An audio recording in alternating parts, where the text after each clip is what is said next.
Good evening, everyone. This week, we have the privilege of concluding the book of Genesis, the book of Bereshis, with the final Torah portion of Vayechi. Parashat Vayechi is the concluding chapters of Yaakov, Jacob's life, and we have the beautiful moments where Yaakov gathers his family together to send them off with some parting words before he passes away.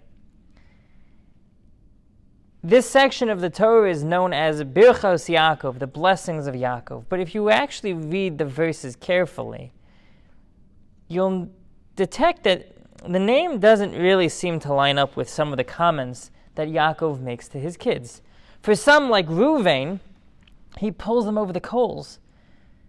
He says, you got to do better, you're not doing, you made these mistakes. And it's a little bit veiled as to what mistakes Yaakov is referring, and I'm paraphrasing, but when he talks about the misdeeds of Reuven, Shimon, and Levi, if you look at the commentaries, they explain to what events Yaakov is referring.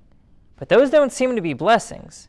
By being told in front of your family, like, dude, you're impetuous. Right? You have no self-control.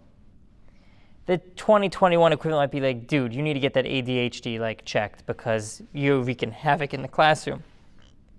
A comment like that is not necessarily one that we would identify as being a blessing. So why do we call this section of the Torah Birchos Yaakov?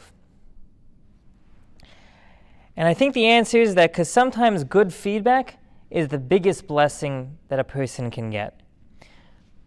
Productive, constructive feedback helps people to improve. It helps people to do better. Athletes such as Michael Phelps, Tom Brady, and others, that gap is for you to fill them into your own mind. You all have athletes or people who have different skills, actors, actresses, public speakers, politicians, in your mind that all benefit from having coaches. Tom Brady's been in the NFL for more than 2 decades, and he still has a quarterback coach helping him work on his mechanics, making sure that his posture is correct. And he has trainers to help him keep his body in the best shape possible.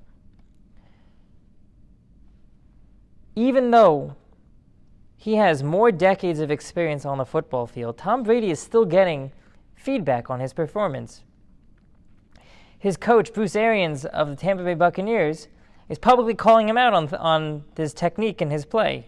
You could argue whether that's a smart way to do it, but Tom Brady, one of the best quarterbacks of all time, shout out to a good friend of mine, you know who you are, he's going to argue that no, Tom Brady is the best quarterback of all time, you are entitled to be wrong.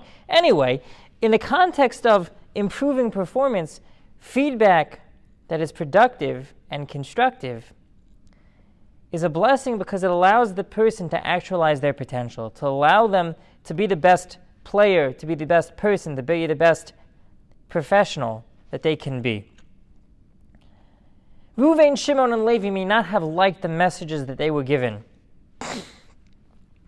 But if you compare the blessings that Yaakov gives at the end of Parashat Vayechi, middle of Parashat Vayechi, to the blessings that Moshe Rabbeinu, Moses, gives at the end of the Torah in Parashat V'zos HaBracha, you'll see that the tribe of Levi has a whole different tune. Yaakov rips into Levi, so to speak. But when Moshe Rabbeinu comes and blesses the tribe of Levi, they actually get a full-fledged blessing. And rabbis explain what happened in the transition. Why is there such a big difference between Levi, the son of Yaakov, and the tribe of Levi being blessed by Moshe? And the commentators explain Levi took the feedback, they took the rebuke of Yaakov Avinu, and they took it seriously. They said, you know what? You're right. We can do better. We did make mistakes. We now need to make up for those mistakes. So let's take the lessons of Yaakov, imparting feedback to his sons, and think about feedback in a new way. Let's look at it as something that's going to help us instead of something that's going to hinder us. Let's look at it as taking potential and using that feedback to actualize ourselves into the best people that we can be. Have a great week.